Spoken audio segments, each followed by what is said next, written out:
ఎన్నిస్ Lutheran దేవాలయం వారి ఆధ్వర్యంలో నిర్వహించబడుతున్న సువార్త సభలు 3వ రోజు ఈ పగలు ఈ రాత్రి మీ మధ్యలోనికి దైవ వర్తమానమును పంచుకోవడానికి నన్ను ప్రేమతో మీ మధ్యలోనికి ఆహ్వానించిన నాకు అత్యంత ప్రియమైనటువంటి స్నేహితులు,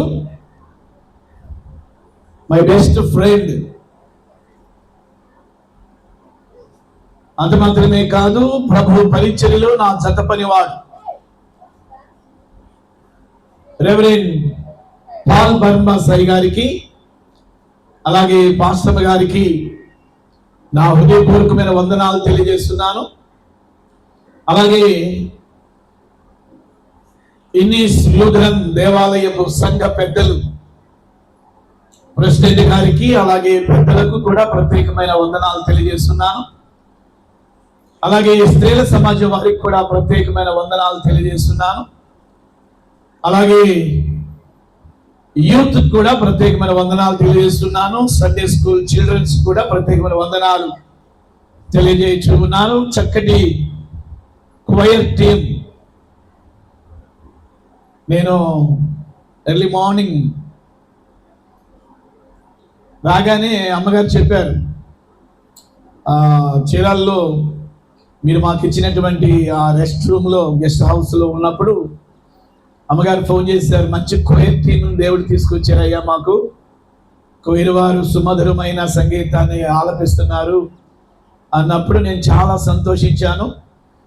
మరి నేను ఇక్కడ కారులో దిగుతూ ఉన్నప్పుడు వీళ్ళందరిని చూడగానే చాలా సంతోషం అనిపించింది.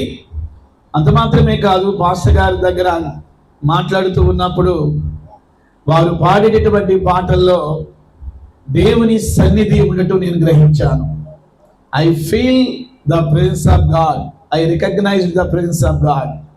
సో మంచి క్వైర్ వారు ఇక్కడ బ్రదర్స్, అలాగే కీబోర్డ్, అలాగే ప్యాడ్, అలాగే తబలా, చక్కటి వాయిద్యాలు వాయిస్తున్నటువంటి బ్రదర్స్కి, అలాగే క్వైర్లో ఉన్న వారికి కూడా ప్రత్యేకమైన వందనాలు తెలియజేస్తున్నాను. మీ అందరికీ వందనాలండి. దేవునికి స్తోత్రములు కలుగును గాక. సో నాకు ఇక్కడ సమయం 1:20కి ఇచ్చారు. ఎంతసేపు మీరు వాక్యాన్ని వినగలుగుతారు? వాస్తవానికి this is the lunch time. Lunch టైంలో మరి మీరు వాక్యం వినటానికి వచ్చారు కాబట్టి, ఒక బైబిల్ కాలేజీ స్కాలర్గా, ప్రొఫెసర్గా, డైరెక్టర్గా నేను ఎక్కడికి వెళ్ళినా కూడా అడుగుతాను. ఎందుకంటే మైక్ పట్టుకున్నానంటే నేను వదలను. సో ఒక బైబిల్ కాలేజీ డైరెక్టర్గా కొన్ని గంటలు అనర్గళంగా మాట్లాడే ఆ శక్తిని, ఆ కృపను దేవుడు మాకు ఇచ్చాడు. మా నెల్లూరు జిల్లాలో ఒక నానుడి లేదా ఒక సామెత పాస్టర్ల గురించి ఉండిద్ది. పాస్టర్స్ అంట 2 దగ్గర ఆగరంట. ఒకటి ఆకు, రెండవదిగా మైకు. సో ఆకంటే తెలుసు కదా, ఆకంటే ఏంది? భోజనం. ప్రతి సేవకుడు కూడా భోజన ప్రియుడు, including my self also. So రెండవదిగా దేని దగ్గర ఆగరంట? చెప్పండి గట్టిగా. ఫస్ట్ ఆకు, రెండవదిగా మైకు. సో మీ పరిస్థితిని బట్టి చూస్తూ ఉంటే మైకు దగ్గర ఆగుతాను కానీ ఆకు దగ్గర మాత్రం ఆగను. ఎందుకంటే 1:20 అయింది. సో ఒకవైపు పైన ఎండ, రెండో వైపు ఎచ్చటి ఆవిరి. సో మీకు ఎలాగుందో కానీ నాకు ఇప్పుడే స్టార్ట్ అయింది. సో ఏమీ టెన్షన్ పడొద్దు. రైట్ టయానికి నేను మిమ్మల్ని ఈ స్థలం నుండి పంపించడానికి నేను ఇష్టపడుతున్నాను. రాత్రి ఎక్కువ సమయం, ప్రభుచిత్తమైతే ఎక్కువ సమయం తీసుకుని మీకు దైవ వర్తమానాన్ని బోధిస్తాను. 1 గంట సేపు వాక్యాన్ని వినగలుగుతాం పాస్టర్ గారు అన్న వాళ్ళు మీ కుడి చేతిని చూపించగలుగుతారా?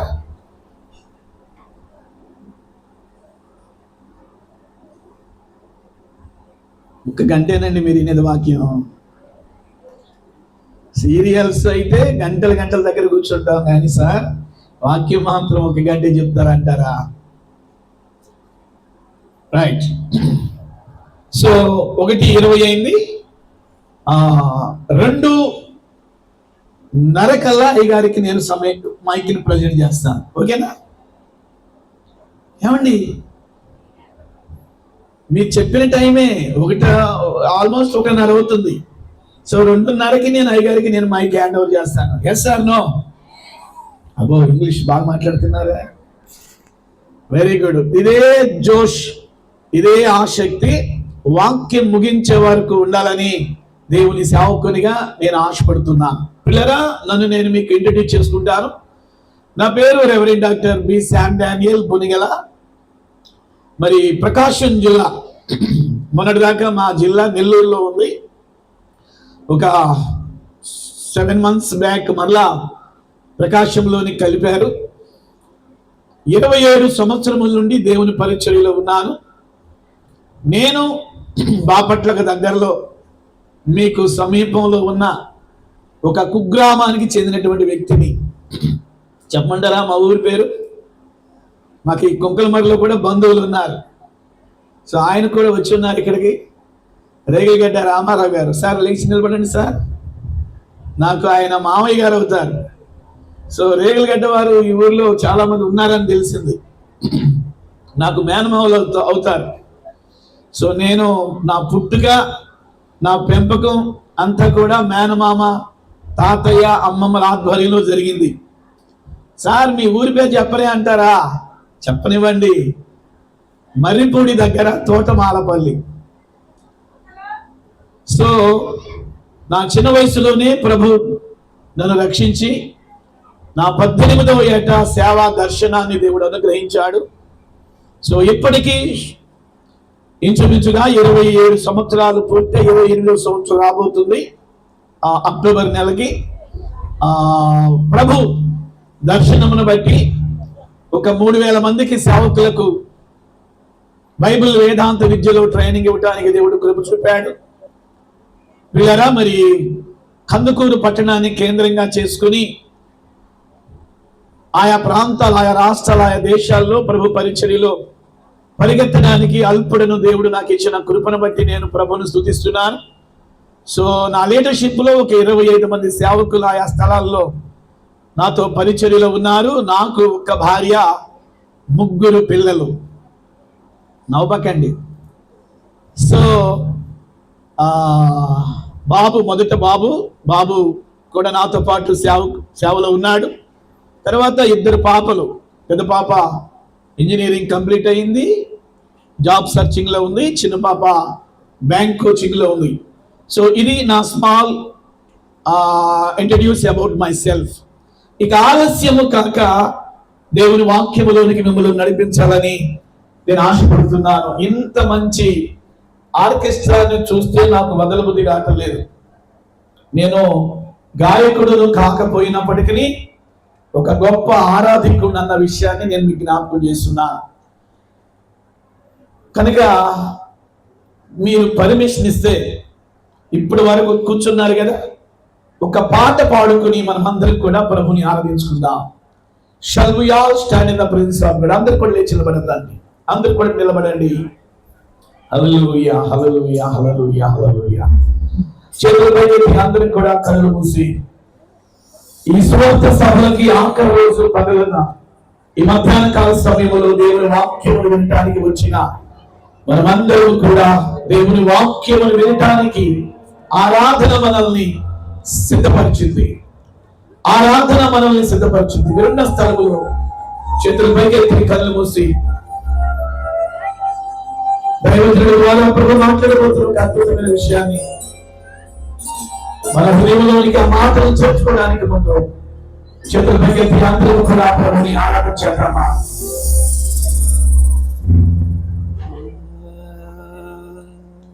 నీ ప్రేమలో నుండి నీ ప్రేమలో నుండి నన్ను ఎడబాపు వారెవ్వరు.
ఈ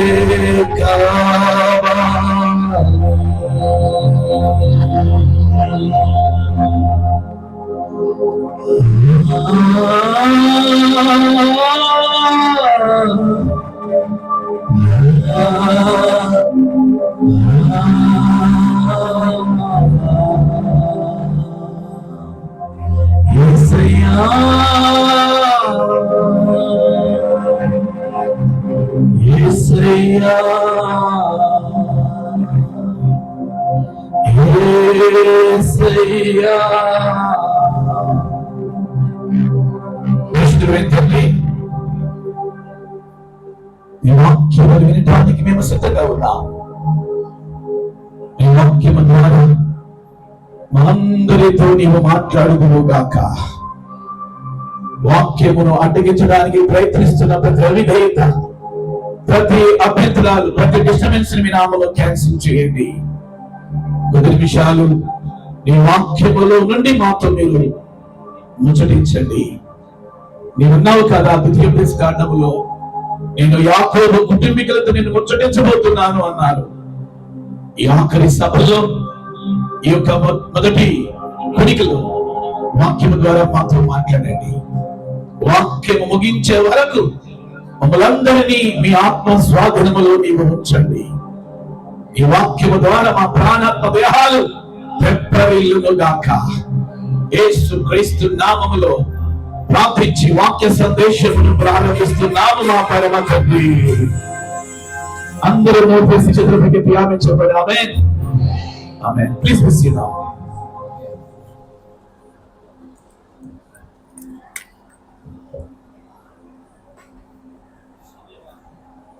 మీ స్థానిక దైవజనుల గురించి ఒక మాట. నాకు దైవజనుడితో సుమారుగా ఒక 7 సంవత్సరాల పరిచయం. ఒక మంచి దైవజనుడిని మీరు ఇక్కడ కలిగి ఉన్నారు. ఒక మంచి దైవ సేవకుని ఉపదేశములో మీరు మంచిగా ఆత్మీయంగా ఎదుగుతున్నారు. ఆ దైవజనుడు పాల్ బర్నబాస్ గారు. ఆయన ఏ ప్రాంతముకి వెళ్ళినా, సేవకి ఏ ప్యారిష్ కి వెళ్ళినా అక్కడ మందిరాలు బాగుపడతాయి. మందిరాలు బాగుపడటమే కాదు, ప్రజలు కూడా బాగుపడతారు. ఆ దైవజనుడు ఎక్కడికి, ఏ ప్యారిష్ కి వెళ్ళినా నన్ను జ్ఞాపకం చేసుకుంటాడు. సువార్త సభల్లో ఒక్క పూటైనా వాక్యం అందించి వెళ్ళమని నాకు ఆహ్వానం పలుకుతారు. ఆ దైవజనుడు ద్వారా ఆయా ప్రాంతాలకు నేను పరిచయం చేయబడ్డాను. ఒక మంచి హృదయం కలిగినటువంటి దైవజనుడు పాల్ బర్నబాస్ గారు. పర్చు ప్యారిష్ గురించి చెప్పాలి అంటే కొన్ని కోట్ల రూపాయలు పెట్టి కట్టబడినటువంటి ప్యారిష్ మందిరం అది. దానిలో కొన్ని లక్షల రూపాయల ధనాన్ని తన సొంతంగా దేవుని పని కొరకు ఖర్చు పెట్టాడు దైవజనుడు. నేను ఒక లూథరన్ సంఘ పెద్దల కుటుంబంలో పుట్టాను. లూథరన్ సేవకులు అందరూ గురించి నేను చెప్పలేను, కానీ నా స్నేహితుడు దైవజనుడు మీ పాస్టర్ గారు రెవరెండ్ పాల్ బార్నబాస్ అయ్య గారికి దేవుని మందిరం అన్నా, దేవుని పని అన్నా, దేవుని పిల్లలన్నా ఆయన హృదయంలో ఒక మంచి స్థానం ఉంది. ప్రియులారా, ఆ దైవజనుడు గత కొన్ని నెలల క్రితము బలహీనుడయ్యాడన్న వార్త నేను విని నా హృదయంలో చాలా కలత చెందాను. ఒక 5 బైబిల్ కాలేజీలు ఉన్నాయి. చేతి నిండా సమృద్ధైన పని ఉంది. విరామం లేకుండా ప్రభు పరిచర్యలో పరిగెత్తుతూ ఉన్నందున ఆ దైవజనుడిని కలవలేకపోయాను. గత నెలలో సడన్ గా ఫోన్ చేశారు బర్నబాస్ అయ్య గారు. అయ్యా, మీ గురించి ఆలోచిస్తున్నాను, మిమ్మల్ని కలవాలనుకుంటున్నానంటే కలిసే సందర్భం దగ్గరలో ఉంది అయ్య గారు అన్నాడు. ఏంటి విషయం అన్నా? మా కుంకులమారు ప్యారిష్ వాళ్ళు 3 రోజులు సువార్త సభలు పెడుతున్నారు. ఆఖరి రోజు పగలు, ఆఖరి రోజు రాత్రి మీరు ఉండాలి అని చెప్పారు. పిల్లరా, మరి నిజంగా ఈరోజు దేవుడు నిర్ణయించేటువంటి సమయం, అందుని బట్టి నేను మీ మధ్యలోనికి రావటం జరిగింది. ఆ దైవజనుడు బలహీనుడిగా ఉన్నప్పుడు ఆ దైవజనుడు మీ గురించి ఇచ్చిన సాక్ష్యం ఏంటో తెలుసా? దేవుని కృప బట్టి నేను బ్రతికాను. రెండవదిగా నా సంఘ విశ్వాసులు పెద్దలు నా గురించి ఎంతో శ్రద్ధ తీసుకున్నారు అయ్యగారు అని కళ్ళంపడి నీళ్ళు పెట్టుకున్నారండి. సంతోషంతో కళ్ళంపడి నీళ్ళు పెట్టుకున్నారు.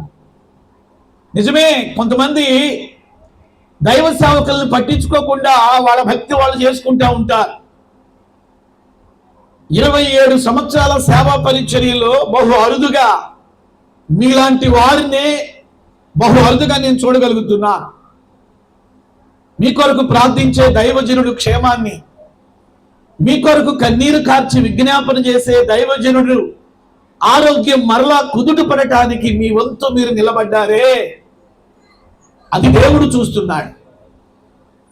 ప్రతి కుటుంబం ఈ లూథరన్ ఇన్నీస్ దేవాలయపు సంఘ కుటుంబాలలో మీ వంతుగా మీరు దైవజనుడు ఆరోగ్యం కొరకు ఎంత ప్రయాసపడ్డారో, ఎంత గుప్పిళ్ళిప్పారో, ఎంతగా మీ దైవజనుడిని మరలా మీరు బ్రతికించుకున్నారో అది దేవుడు చూస్తున్నాడు. ప్రియులారా, ఖచ్చితంగా దానికి తగిన ప్రతిఫలమును దేవుడు మీకు సిద్ధపరుచును గాక.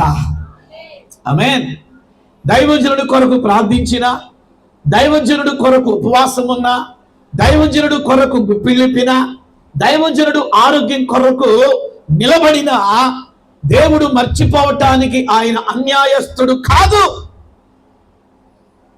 మీ దైవజనుడు మరలా ఆరోగ్యం పొందటానికి మీరు పడిన ప్రయాస నిజంగా తప్పనిసరిగా మీకు ప్రతిఫలాన్ని దేవుడు తీసుకొస్తాడు. నిజంగా మిమ్మల్ని చూస్తుంటే బైబిల్ గ్రంథములో దెస్సలోనిక అనేటటువంటి ఒక సంఘం ఉంది. ఆ సంఘంలో ఉన్నటువంటి విశ్వాసులు కూడా దైవజనుడైనటువంటి పౌలు గారి కొరకట నిలబడ్డారంట. దైవజనుడు అవసరతల్లో నిలబడ్డారంట. దైవజనుడు అక్కరలో నిలబడ్డారంట. దైవజనుడికి అనారోగ్యం వచ్చినప్పుడు వారి ప్రాణములను సైతము కూడా దైవజనుడైన పౌలుకి ఇవ్వటానికి సిద్ధపడ్డారంట. అంటే వారి హృదయం నిండా దేవుని ప్రేమ. మంచిది ప్రియులారా, నా స్నేహితుడు దైవజనుడు పాల్ బర్నబాస్ గారి విషయంలో మీరు చూపిన ప్రేమ,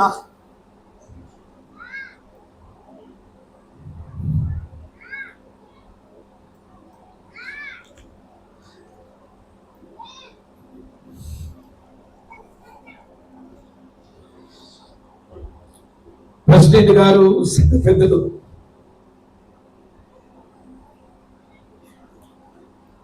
స్త్రీల సమాజం,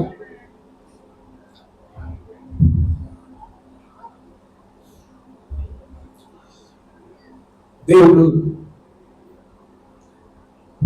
మీకు ప్రతిఫలం ఇస్తాడు. దైవజనులను ప్రేమించండి,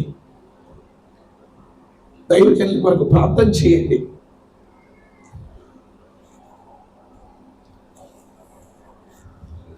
మంచి దైవజనుడు ఆయన, భక్తి కలిగిన దైవజనుడు. ఆయన భార్య పాస్టర్ గారు అయినా భక్తి కలిగిన దైవజనులు. అలాంటి దైవజనులను వదులుకోమాకండి. సాధ్యమైనంత వరకు దేవుని ప్రేమను చూపించండి. ఇప్పుడు ఎంతగా నిలబడ్డారు వారి కొరకు, ఇంకా నిలబడండి. ప్రభు ఖచ్చితంగా మీకు రావాల్సింది ఆ ప్రతిఫలాన్ని మీకు మీ పిల్లలకి దేవుడు దయచేయును గాక. ఆమేన్ చెప్పండి. ఆమేన్. బైబిల్ గ్రంథంలో చెప్పాను కదా, ఈ రాత్రి ఎక్కువ సమయం నేను వాక్యం మాట్లాడతాను. బైబిల్ గ్రంథాన్ని మనం గమనిస్తే దేవుని వాక్యానికి ఉన్న ప్రాముఖ్యత చాలా విశిష్టమైంది. దేవుని వాక్యము చాలా శక్తివంతమైంది. దేవుని వాక్యము చాలా విలువైంది. దేవుని వాక్యము జీవితాలని మార్చింది. దేవుని వాక్యము మనిషి యొక్క స్వభావాన్ని మార్చింది. దేవుని యొక్క వాక్యము మానవుని యొక్క స్థితిగతులను పూర్తిగా రూపాంతరపరిచింది. ఇల్లు కట్టుకోవడానికి ఇసుక, సిమెంట్, కంకర్, ఐరన్ ఎలాగా అవసరమో మన ఆత్మీయ జీవితాలు కట్టుకోవడానికి దేవుని వాక్యము చాలా అవసరం. వాక్యాన్ని ప్రేమించే సంఘాలు, వాక్యాన్ని ఇష్టపడే సంఘాలు, వాక్యం మీద కట్టబడేటటువంటి సంఘాలు, వాక్యం పునాది మీద నిలబడే సంఘాలు ఈ కడవరి దినాల్లో దేవుడు కోరుతూ ఉన్నాడు. రేపు ర్యాప్చర్లో అనగా రహస్య రాకడలో ఎవరు ఎత్తబడతారు అంటే, ఏ సంఘమైతే దేవుని వాక్యం మీద నిలబడిద్దో, ఏ సంఘమైతే దేవుని వాక్యం మీద కట్టబడిద్దో, ఏ సంఘమైతే వాక్య పునాది మీద నిలబడిద్దో ఆ సంఘమే రేపు ప్రభు యొక్క రాకడలో ఎత్తబడింది. ఆ సంఘమే ప్రభుతో 7 సంవత్సరాల మధ్యాకాశంలో ఉండింది. ఆ సంఘమే భూమి మీద 1000 ఏండ్ల పరిపాలనలో ఉండింది. ఆ సంఘమే ప్రభుతో యుగ యుగాలు నిత్య శ్వాసమైనటువంటి పరలోకంలో ఉండింది.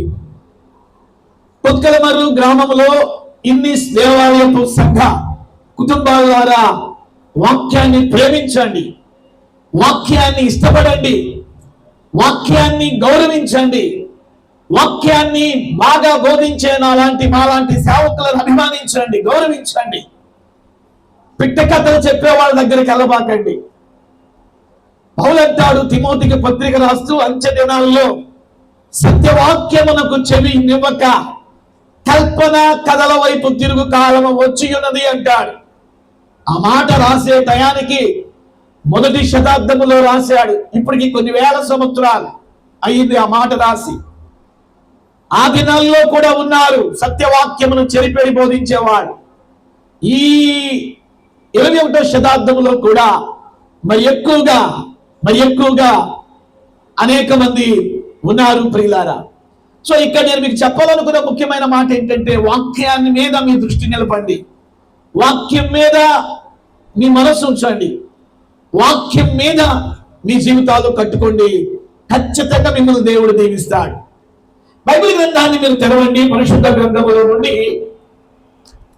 సమూయేలు మొదటి పుస్తకము 30వ అధ్యాయము 1 నుండి 6 వచనాల వరకు ఉన్న మాటలు నేనే చదువుతాను, జాగ్రత్తగా మీరు వినండి. The book of 1 Samuel chapter 30 verse 1 to 6. సమూయేలు మొదటి గ్రంథము 30వ అధ్యాయము 1 నుండి 6 వచనాల వరకు ఉన్న మాటలు నేను చదువుతాను, జాగ్రత్తగా మీరు ఆలకించండి. దావీదును అతని జనులను 3వ దినమందు సిక్లగునకు వచ్చిరి. అంతలో అమాలేకీయులు దండెత్తి దక్షిణ దేశం మీదను సిక్లగు మీదను పడి కొట్టి దానిని తగులబెట్టి గదులనేమి అల్పులనేమి అందులోనున్న ఆడవారందరినీ చెరబట్టుకొని చంపక వారిని తీసుకొని వెళ్ళిపోయి ఉండిరి. దావీదును అతని జనులను పట్టణమునకు వచ్చి అది కాల్చబడి ఉండుటయు, తమ భార్యలను, కుమారులను, కుమార్తెలను చెరలోనికి కొనుపోబడి ఉండుటయు చూచి ఇక ఏడ్చుటకు శక్తి లేకపోవునంత బిగ్గరగా ఏడ్చిరి. ఇజ్రాయేలీయురాలైన అహీనోయాము, కర్మేలీయుడైన నాబాలు భార్య అయిన అబీగయిల్ అను దావీదు 2 భార్యలను చెరలోనికి కొనిపోబడగా చూచి దావీదు మిక్కిలి దుఃఖపడెను. మరియు తమ కుమారులను బట్టి కుమార్తెలను బట్టి జనులందరికీ ప్రాణము విసిగినందున రాళ్ళు రువ్వి దావీదును చంపుదము రండని వారు చెప్పుకొనగా, దావీదు తన దేవుడైన యెహోవాను బట్టి ధైర్యము తెచ్చుకొనెను. నాతో పాటు అందరూ కూడా ఈ మాట నోరు తెరిచి గట్టిగా స్పష్టంగా చెబుదామా? దావీదు తన దేవుడైన యెహోవాను బట్టి ధైర్యము తెచ్చుకొనెను. ఏం తెచ్చుకొనెను? ధైర్యము తెచ్చుకొనెను. దేవుడు ఈ మాటలను ఈ మధ్యాహ్నం మనందరి కొరకు ఆశీర్వదించును గాక. ఆమేన్. చాలా జాగ్రత్తగా వాక్యం మీద మీ మనసు పెట్టండి. ఇశ్రాయేలీయులకి మొట్టమొదటి రాజు సౌలు. సౌలు తర్వాత దేవుడు తన చిత్తానుసారంగా దావీదును దేవుడు ఎన్నుకుంటాడు. గొర్రెలు కాసేటటువంటి దావీదును దేవుడు ప్రేమించి కొన్ని లక్షల మందిని పరిపాలించే ఆ ఉన్నతమైనటువంటి రాజుగా చక్రవర్తి స్థాయిలో కూర్చోబెడతాడు. దావీదు జీవితాన్ని మనం పరిశీలన చేస్తే 150 కీర్తనలు ఉన్నాయి బైబిల్ గ్రంథంలో. సుమారుగా 70 కీర్తనలు అతని ద్వారా రచించబడినవి. దావీదు గురించి బైబిల్ ఏం చెప్తుంది అంటే, దావీదట దేవుని హృదయానుసారుడట. సమూయేలుతో అంటాడు దేవుడు, నా ఉద్దేశములన్నీ నేను బెత్లెహేములో పుట్టిన యెషీ కుమారుల్లో ఆఖరి వాడైనటువంటి దావీదును బట్టి నేను నా ఉద్దేశములను నేను నెరవేర్చుకుంటాను. సౌలుకు మారుగా, సౌలుకు బదులుగా అతని సింహాసనాన్ని నేను స్థిరపరుస్తాను. సౌలు 40 సంవత్సరాల పరిపాలనలో దేవుణ్ణి సంతోషపెట్టలేదు, ప్రజల్ని సంతోషపెట్టలేదు, దైవజనుణ్ణి కూడా సంతోషపెట్టలేదు. కానీ దావీదు పరిపాలనలో ప్రజల్ని సంతోషపెట్టాడు, దేవుణ్ణి సంతోషపెట్టాడు, దైవ సేవకులను కూడా సంతోషపెట్టాడు. దేవుణ్ణి ప్రేమించేటటువంటి వ్యక్తుల ద్వారా కుటుంబాల్లో ఏం కలిగింది అంటే సంతోషం, కుటుంబాల్లో ఏం కలిగింది అంటే నెమ్మది, కుటుంబాల్లో ఏం కలిగింది అంటే సమాధానం. దావీదుకి సౌలుకి ఉన్న వ్యత్యాసం ఏమిటి అంటే, సౌలు దేవుని మాట పెడచెవిని పెట్టాడు. దావీదు జీవితానికి వస్తే దావీదు దేవుని మాట చెవిని పెట్టాడు. క్రైస్తవ సంఘాల్లో కూడా 2 రకాల ప్రజలు ఎప్పుడు ఉంటారు. సౌలు లాంటి వాళ్ళు ఉంటారు, దావీదు లాంటి వాళ్ళు ఉంటారు. సౌలు లాగా పెడచెవిని పెట్టి జీవితాలను పాడు చేసుకునే వాళ్ళు ఉంటారు. దావీదుకు లాగా దేవుని మాటకు లోబడి జీవితాలని చక్కదిద్దుకునే వాళ్ళు కూడా ఉంటారు. వాక్యమును లోతులోకి నడిపించడానికి ముందు మిమ్మల్ని అడుగుతున్నాను దైవజనుడిగా, మీరు సౌలు వరుసలో ఉన్నారా లేదా దావీదు వరుసలో ఉన్నారా? దావీదు లాంటి సేవకులు ఉన్నారు, సౌలు లాంటి సేవకులు ఉన్నారు. దావీదు లాంటి ప్రజలు ఉన్నారు, సౌలు లాంటి ప్రజలు ఉన్నారు. దేవుడు ఎవరిని ఇష్టపడతాడు అంటే సౌలు లాంటి వారిని కాదు, దావీదు లాంటి వారిని దేవుడు ఇష్టపడతాడు. దేవుని మాటను పెడచెవిని పెట్టే వారిని దేవుడు ఇష్టపడడు. దేవుడు ఎవరిని ఆశీర్వదిస్తాడు, ఎవరిని దీవిస్తాడు, ఎవరి బ్రతుకులను మారుస్తాడు, ప్రయోజకులుగా చేస్తాడు అంటే దావీదుకులాగా ఆయన మాటను చెవిన పెట్టిన వాళ్ళను మాత్రమే. 40 సంవత్సరాల రాజరికపు పరిపాలనలో తనకు నచ్చినట్టుగా బ్రతికాడే కానీ దేవునికి నచ్చినట్టుగా సౌలు బ్రతకలేదు. కానీ దావీదు పరిపాలనలో 40 సంవత్సరాల అద్భుతమైనటువంటి పరిపాలనలో చెప్పాను కదా, అతడు దేవునికి సంతోషాన్ని కలిగించిన పరిపాలన చేశాడు, ప్రజలకు సంతోషాన్ని కలిగించే పరిపాలన చేశాడు. దావీదు కాలంలో నాతాను, గాదు అనే ప్రవక్తలు 2 ఉన్నారు. ఆ దైవజనులు ఇద్దరికి కూడా సంతోషాన్ని కలిగించే అద్భుతమైనటువంటి క్యారెక్టర్ని కలిగి జీవించాడు. పిల్లల, ఇలాంటి దావీదు గురించి ఇక్కడ పరిశుద్ధాత్మ దేవుడు ఈ సమూయేలు మొదటి పుస్తకం 30వ అధ్యాయములో చాలా ప్రాముఖ్యమైనటువంటి విషయాలు ఇక్కడ మనకు కనబడుతున్నాయి. దావీదు గురించి మీకేం తెలుసు అని నేను అడిగితే మీరు చెబుతారు, దావీదు ప్రార్థనాపరుడని, దావీదు దేవుని ప్రేమించేవాడని, దావీదు గొప్ప ఆరాధికుడని, దావీదు క్షమాపణ మనసు కలిగిన వాడని, దావీదు తగ్గింపు లోబడే స్వభావం కలిగిన వాడని, దైవజనులు గద్దించినప్పుడు ఏమాత్రము దైవజనుల మీద కోపాన్ని కలగక పశ్చాత్తాపాన్ని కలిగి దైవజనుల గద్దింపుకి లోబడిన వాడిగా మనం చూడగలుగుతాం. దావీదు జీవితంలో చాలా మంచి లక్షణాలు కనబడతాయి. మనకేం కనబడింది అంటే బెత్షెబాతో పాపం చేశాడు, ఉరియాను చంపాడు అనే మాటే మనకు కనబడింది. ఒక తెల్లటి పేపర్ మీద ఒక ఇంక్ బాల్ పెన్ తోటి ఒక మచ్చ పెడితే మీరేమంటారు తెలుసా? మీకేం కనబడుతుంది అంటే మొత్తం వైట్ పేపర్ కనబడుతుంటారు మీరు. ఆ వైట్ పేపర్ లో ఒక మచ్చే కనబడుతుంది అయ్యగారు అంటారు.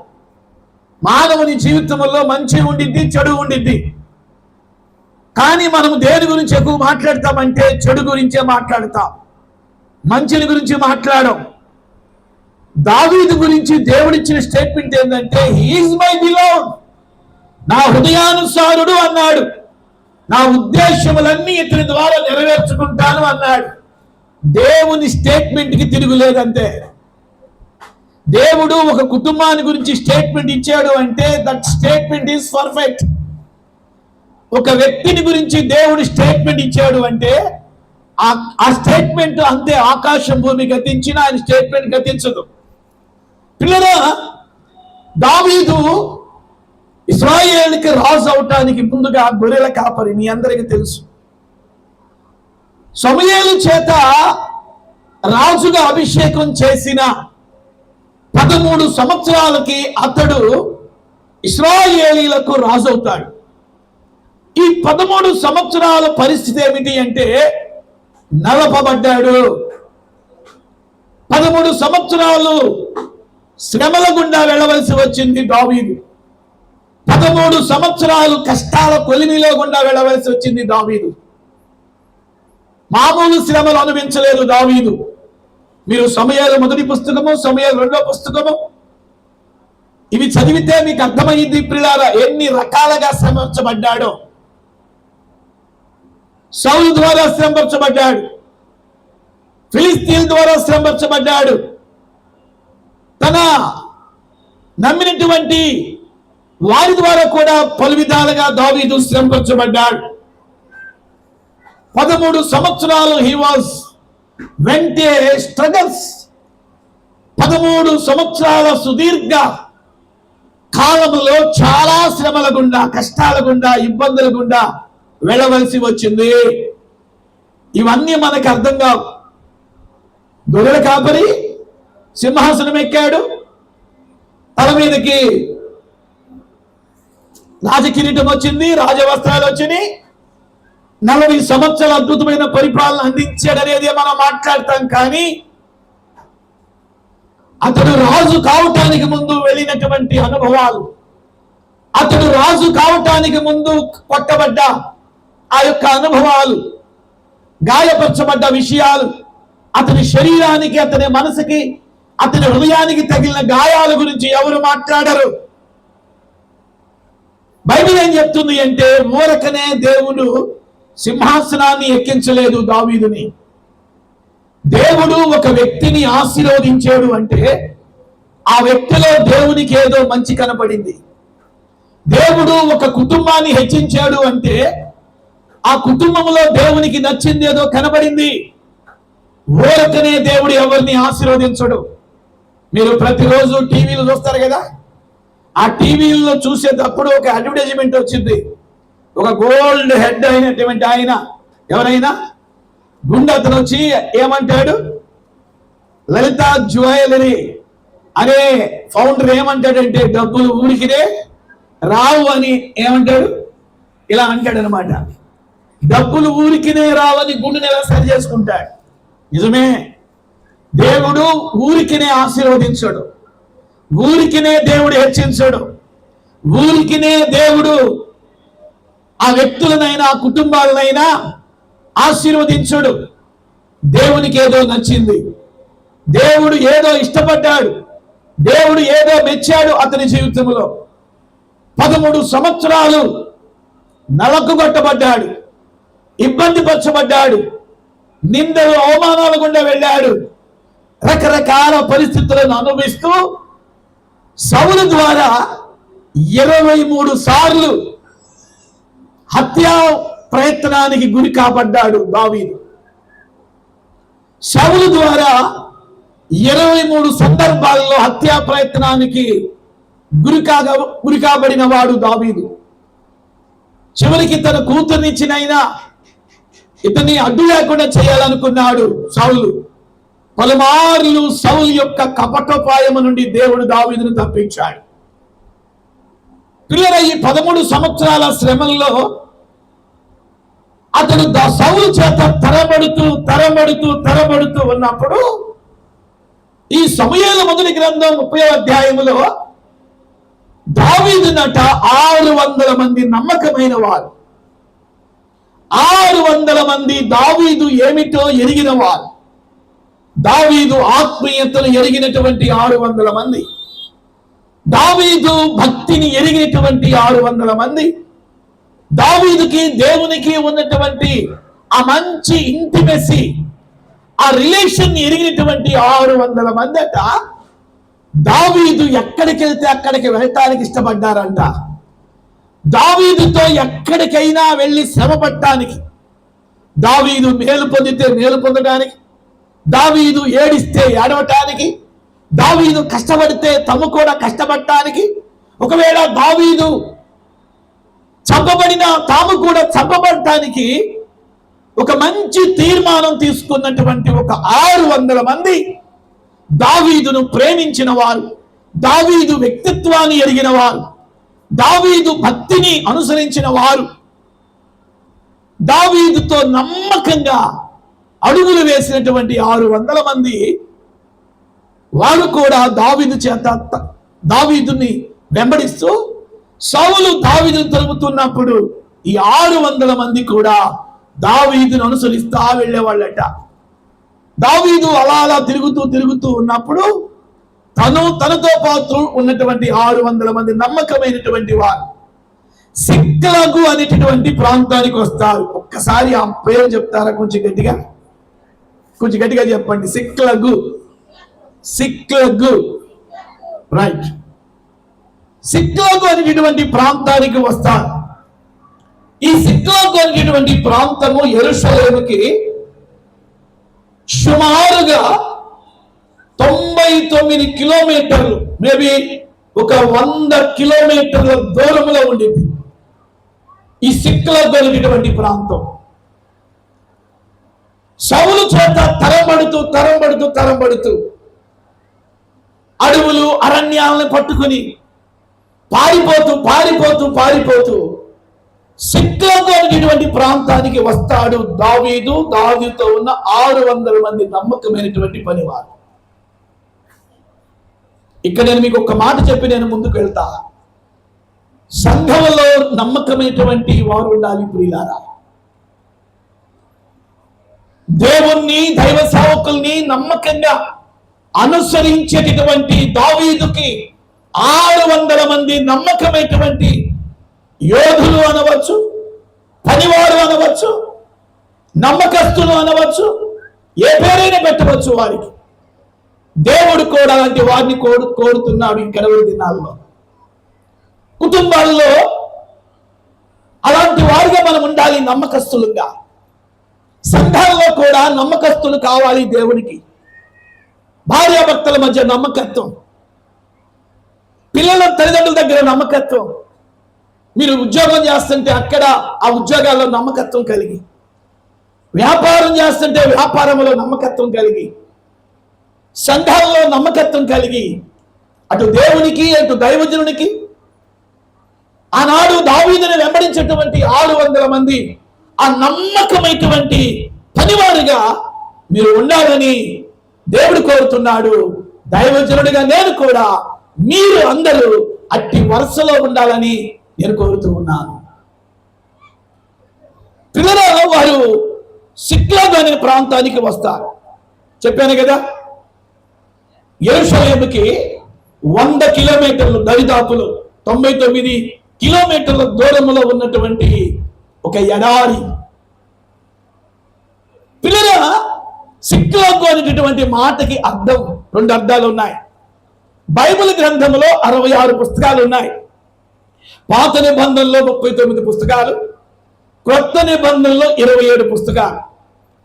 పాత నిబంధనలో 39 పుస్తకాలు హీబ్రూ భాషలో రాయబడ్డాయి.